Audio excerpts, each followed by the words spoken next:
que iban gritando Perón, Perón, y la marcha peronista. Y entonces yo me emocioné, que vi que volvía la democracia, y salía a cantar también Perón, Perón. Paró el camión, se bajaron los policías de afuera y me metieron a mí adentro del camión con todos los presos que cantaban por Perón. O sea, esto que vos planteabas de alguna manera refleja con los recursos literarios propios del camino, reflejan montones de anécdotas y de realidades que hemos pasado y que han pasado, ¿no? A mí me parece que una de las características hay que ver, porque esto es un fenómeno muy nuevo. Cuando yo hablo de una narrativa, estoy hablando de narradores que empiezan a publicar en 2002, 2003, o sea que tenemos poco tiempo todavía, apenas una década, y están todos en plena producción.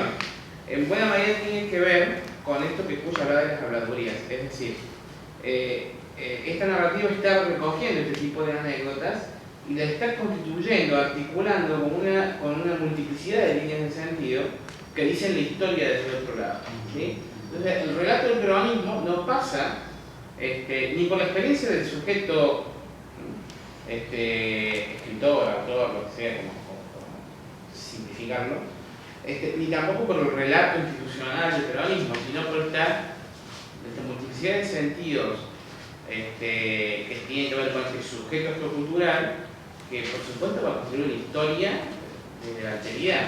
En ese sentido, la anécdota, que parece inarticulada, está suelta, etcétera, vista desde ahí, está en una cadena de sentidos bien articulada y profunda que se está recogiendo ahora, y que tiene que ver con una percepción del peronismo más allá del hecho político sustancial de que ganó las elecciones del 46, etcétera, etcétera. ¿Sí?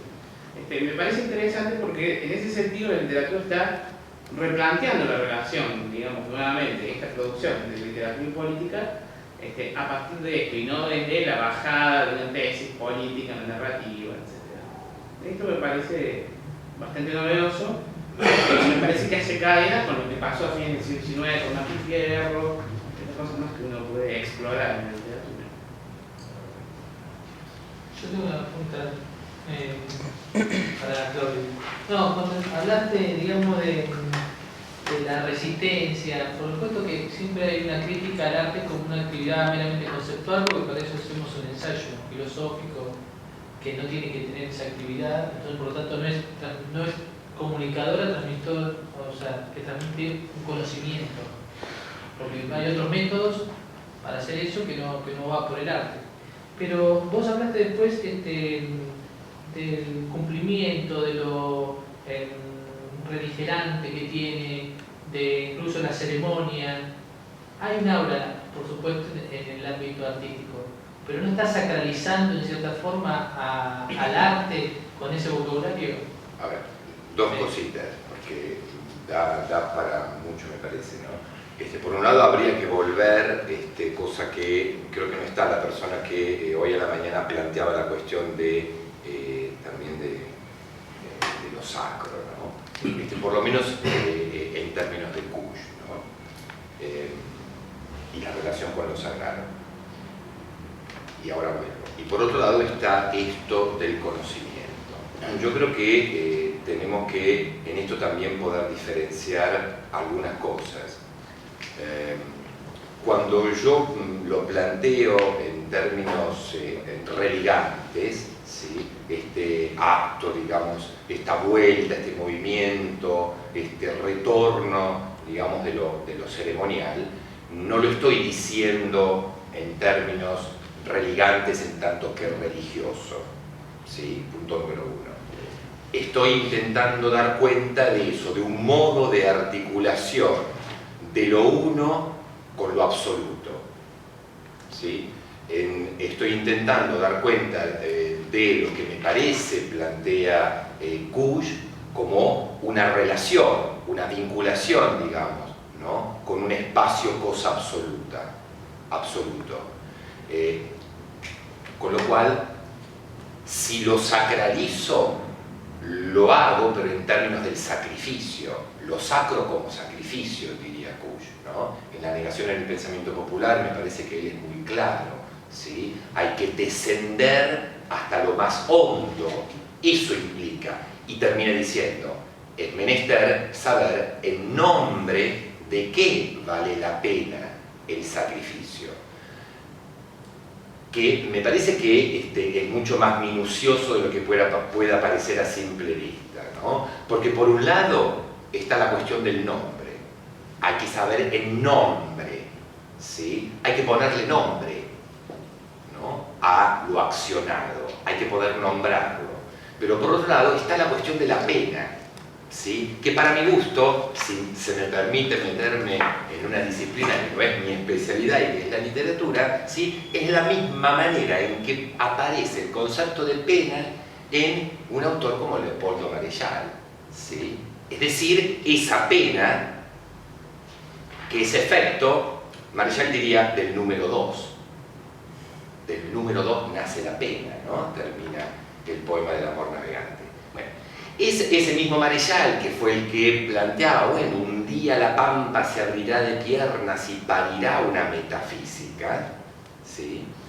Creo que es esto, es un modo, en términos de Puig, no de sacralizar, sino de sacrificar, que tiene la misma raíz, pero no es lo mismo, ¿sí? Sacrificar en el sentido de eso, de ponerle a el acto, ¿sí?, un nombre, ¿sí?, una ejecución, ¿sí?, que esté dando cuenta de ese retorno constante de lo absoluto, por un lado. Por el otro, creo, y en esto también me parece que hay que poder diferenciarlo, viene muy a colación, ¿lo puedo contar una anécdota muy breve, cortita, Enrique? Por supuesto. Tenemos 10 minutos hasta el café. Vamos a robarle unos minutos al café también.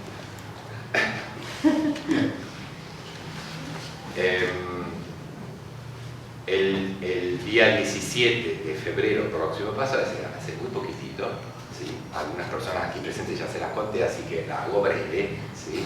El 17 de febrero inauguramos con Cancillería Argentina en Berlín, en la Embajada Argentina en Berlín, el Foro Latinoamericano de Identidad e Integración, ¿sí? Cuando en la conferencia de apertura me pidieron que ponga un título a dicha conferencia, yo expuse pensamiento crítico, no me acuerdo ni qué, pero no importa, pero terminaba diciendo esto, el título de la conferencia: entre el conocimiento y los saberes, ¿sí? Entre el conocimiento y los saberes. Se produjeron unas consultas porque se supuso, los señores alemanes que trabajan ahí, que había un error. O eran los conocimientos y los saberes, o eran el conocimiento y el saber. Podría ser uno singular y el otro plural. ¿Se entiende esto? Es muy interesante. ¿Por qué?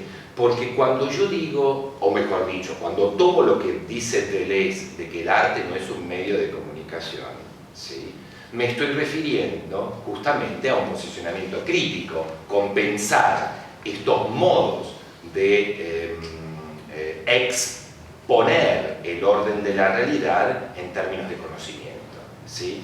El conocimiento está anclado en eso, en la gnosis en términos clásicos, es decir, en una relación sujeto-objeto, ¿sí? Esto es conocer, mientras que el saber no implica ni la conciencia de este sujeto inaugurado en la modernidad, ni por lo tanto tampoco la constitución de eso otro enfrente de la conciencia del sujeto, que es el objeto, como su misma palabra lo indica. Con lo cual, Puig diría, por un lado está el vector de la racionalidad, pero atención, que está el vector de la emocionalidad, o como muy bien explicitaba ya en los 50 y pico, un tipo como Levi-Strauss, ¿sí?, cuando en la antropología estructural 2 dice, bueno, hay formas verbales en ciertas comunidades en donde uno puede dar cuenta de cómo aprehendió, con H intermedia, de cómo se aprehende de la realidad, ¿sí? Es decir, cómo uno, lo digo en términos muy coloquiales, cómo uno conoce dicha realidad a través de la vista, del olfato, del tacto, del gusto. Es decir, que se sabe a través de todos los sentidos. Conocer es, entre comillas, solamente pensar la aprehensión de la realidad a través eso, de un dato para la conciencia.